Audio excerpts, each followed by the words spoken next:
जय और रीना पिछले 3 साल से एक दूसरे के प्रेम में थे। दोनों के बीच प्रेम इतना बढ़ गया था कि दोनों ने मन ही मन एक दूसरे को अपना पति पत्नी मान लिया था। एक बार जय को काम के बंधन में बांध दिया गया। जय काम में इतना व्यस्त हो गया कि रीना से वह ज्यादा बात भी नहीं करता। एक दिन रात को रीना का कॉल आया। जय अभी अभी काम खत्म करके स्थिर था। जय ने कॉल उठाया और कहा, रीना आप कैसे हो? मुझे माफ करना, मैं काम में इतना व्यस्त था कि तुमसे मिल नहीं पाया।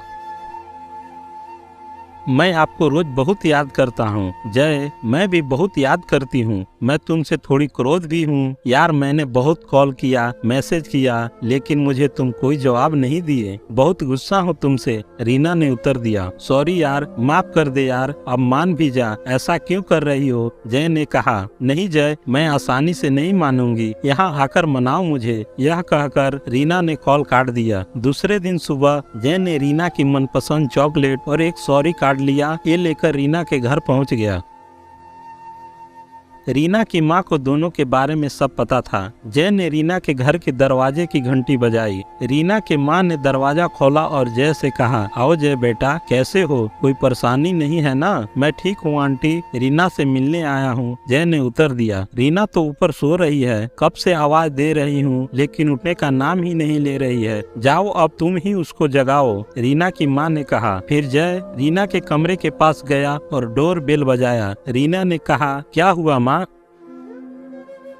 सोने दो न थोड़ी देर और, क्या कब से आवाज कर रही हो? जय ने फिर डोर बेल बजाई। रीना ने नाराज होकर दरवाजा खोला और जय को देखकर कहा, अरे तुम जाओ यहाँ से, मुझे तुमसे बात नहीं करनी। फिर जय ने उसे समझाया और बोला, सॉरी रीना, गलती हो गई मुझसे, मुझे माफ कर दो प्लीज। आइंदा मैं कभी भी आपके कॉल्स संदेश को अनदेखा नहीं करूँगा, आपके सारे कॉल्स का जवाब दूंगा। अब तो मान जाओ यार, देखो मैं तुम्हारे लिए तुम्हारा मनपसंद चॉकलेट लाया हूँ और ये सॉरी कार्ड। इस बार मान गई हूँ, लेकिन अगली बार ध्यान रखना, कितना भी मनाओगे नहीं मानूंगी मैं, रीना ने कहा। फिर दोनों ने एक दूसरे से गले मिले और बहुत सारी बातें करने के बाद दोनों ने कुछ पलों के लिए एक दूसरे से विदा ली। अगले दिन जय का जन्मदिन था। रीना ने जय के लिए तोहफे में एक शर्ट और अपने मनपसंद चॉकलेट केक का भी ऑर्डर दिया था। जय को सबसे पहले शुभकामना देने के लिए उसने सोचा कि वह अपने घर से रात के 11:30 बजे निकल जाएगी और 12 बजे उसे पहले बधाइयां देगी। योजना के अनुसार रीना ने ठीक 12 बजे जय के घर के बाहर दरवाजे पर दस्तक दी। आवाज सुनकर घर के नौकर ने दरवाजा खोला। दरवाजा खुलते ही रीना ने पूछा, नमस्ते अंकल, जय कहाँ पर है? वह सो तो नहीं गया? बेटा अब तुमसे क्या बताऊं, जय अभी अस्पताल में भर्ती है। वो आज रात को ठीक 10 बजे माँ के लिए दवाई लेने जा रहे थे, तभी एक ट्रक सामने से आ गया। उसकी टक्कर मारने से कार पलट गई और ट्रक भी नीचे गड्ढे में गिर गया। कुछ लोगों का कहना था कि ट्रक का ड्राइवर शराब पीकर ट्रक चला रहा था, क्योंकि उस ट्रक से शराब की कुछ सबूतें मिली थी। यह बात सुनकर रीना के हाथों से तोहफा और केक जमीन पर गिर गया और रीना के चेहरे पर भारी शोक के बादल छा गए, मानो उसके पैरों तले जमीन गिर गई हो। फिर रीना ने अस्पताल का पता पूछा और तुरंत अस्पताल के लिए निकल गई। कुछ देर में वह अस्पताल पहुंच गई। पूछताछ की जगह से उसने जय का कमरा नंबर पूछा और तुरंत कमरे के पास गई।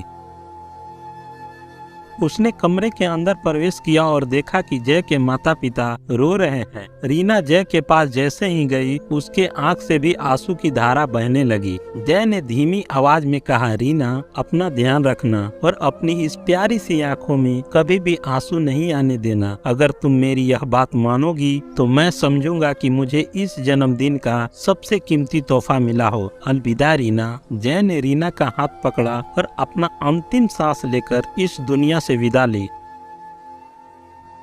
दोस्तों, हम जिसे प्यार करते हैं वो हमेशा हमें खुश देखना चाहते हैं। कुछ लोगों को मैं भी देखा हूँ जो प्यार में सफलता न मिलने पर या अपने साथी को अगर किसी कारण से वह खो देता है तो खुद को संभालना उनके लिए कठिन परिस्थिति आ जाती है और खुदकुशी करके अपना जीवन समाप्त कर देते हैं। ऐसे लोगों को मैं यह संदेश देता हूँ कि जीवन में कभी भी खुदकुशी ना करें। जीवन में अगर अपना मनपसंद साथी ना मिले या कुछ खो दो तो भी अपने आप को संभालो।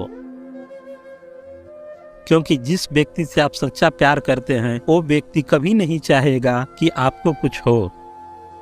तो दोस्तों, यह थी हमारी आज की कहानी। आपको कैसी लगी और क्या कहना आपको इस कहानी के बारे में कमेंट करके हमें जरूर बताएं। वीडियो को लाइक कर दीजिए और इस तरह की कहानियां देखने और सुनने के लिए हमारे चैनल को सब्सक्राइब करके घंटी को दबाकर ऑल पर सेट कर लीजिए, ताकि आने वाली वीडियो का नोटिफिकेशन आपके पास तुरंत पहुंचे। मैं मिलता हूं आपसे अगली वीडियो में, तब तक के लिए धन्यवाद।